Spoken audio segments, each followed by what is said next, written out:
अगर आप नुकसानात की बात करें, क्या मछली के कोई नुकसानात भी हो सकते हैं सेहत के लिए? देखिए, मछली के जो नुकसानात हैं, मैं दो नुकसान आपको बताता हूं कि वो क्या हैं। मछली खाने के बाद ठंडे पानी से नहीं नहाना चाहिए, फालिज होने का खतरा बढ़ जाता है।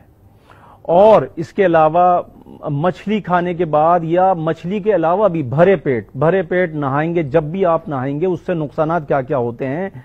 उससे पाइल्स होने की शिकायत इम्कानात बढ़ जाते हैं, उससे बड़ी आंत में वरम आ जाता है, उसके नुकसानात हो जाते हैं।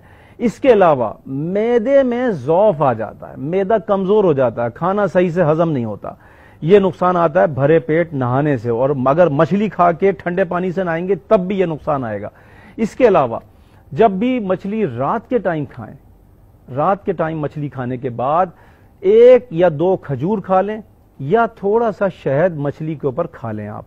वरना रगे फालिज हर इंसानी जिस्म के अंदर मौजूद होती है, एक रग होती है, उसको रगे फालिज कहते हैं।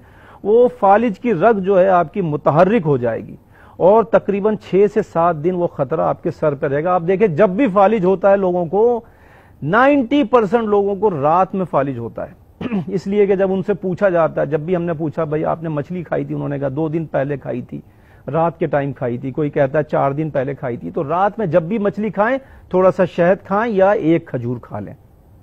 बहुत बहुत शुक्रिया। आगा साहब हमारे साथ मौजूद थे। मछली यकीनन ओमेगा 3 में इनरिच्ड होती है, आयोडीन की अच्छी सोर्स होती है, और ख़ास तौर पे वो लोग जो अगर थायराइड के मर्ज में और ख़ास तौर पे थायराइड की कमी से मुब्तला हैं, यानी हाइपोथायराइड है उनको, तो यकीनन उनके लिए एक बेहतरीन ग़िज़ा है। इसके अलावा आपको ये बताते चलें कि जो प्रॉन्स या श्रिम्प्स हैं उनके लिए आपको थोड़ा सा केयरफुल होना पड़ेगा, बिकॉज ये बहुत हाई कोलेस्ट्रॉल डाइट होती है। तो जिनका कोलेस्ट्रॉल ऑलरेडी बढ़ा हुआ है वो उसको डीप फ्राइड प्रॉन्स खा के मज़ीद ख़राब